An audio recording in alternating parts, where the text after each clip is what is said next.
Արդարադատության նախարարության իրավական ակտերի փորձաքննության գործակալությունն իրականացնում է օրենսդրական և ենթաօրենսդրական նորմատիվ իրավական ակտերի նախագծերի պարտադիր փորձաքննություն, պատգամավորական նախագծերի վերաբերյալ ներկայացնում առաջարկություններ։ Օրենսդրությամբ նախատեսված դեպքերում նաև ստուգվում է նախագծերի մոտարկումը Եվրոպական միության օրենսդրությանը։ Իրավական ակտերի փորձաքննության գործակալությունը միակն է Հայաստանի Հանրապետության իրավական համակարգում, որն ապահովում է իրավական ակտերի նախագծերի համապատասխանությունը սահմանադրությանը, ազգային օրենսդրությանը, Հայաստանի կողմից ստանձնած միջազգային պարտավորություններին։ Եթե նախագիծը մշակվել է Հայաստանի և Եվրոպական միության միջև կնքված համապարփակ և ընդլայնված գործընկերության համաձայնագրի շրջանակում, ապա լրացուցիչ ստուգվում է դրա համապատասխանությունը Եվրոպական միության օրենսդրությանը։ Նորմատիվ իրավական ակտի նախագիծը փորձաքննության են ուղարկում համապատասխան ակտն ընդունելու իրավասություն ունեցող մարմինը կամ կառավարության անդամը, կառավարությունը,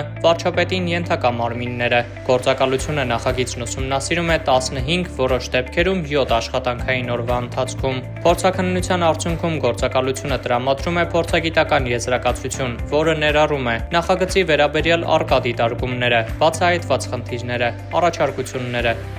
Իրավական ակտերի փորձաքննության գործակալության կողմից տրված եզրակացությունն ուղարկվում է նախագիծը ներկայացրած մարմին լրամշակվելու, այնուհետև մշակողի կողմից այն ներկայացվում է կառավարության քննարկմանը։ Գործակալությունը տարեկան տրամադրում է միջինում 5000 պետական փորձագիտական եզրակացություններ, կարծիքներ, առաջարկություններ։ Սույն գործընթացն ապահովում է, որ Հայաստանի Հանրապետությունում ընդունվող օրենսդրական և ենթաօրենսդրական իրավական ակտերը լինեն իրավաչափ, արդյունավետ և համահունչ միջազգային չափանիշներին, նպաստելով երկրի իրավական համակարգի շարունակական զարգացմանն ու կայունությանը։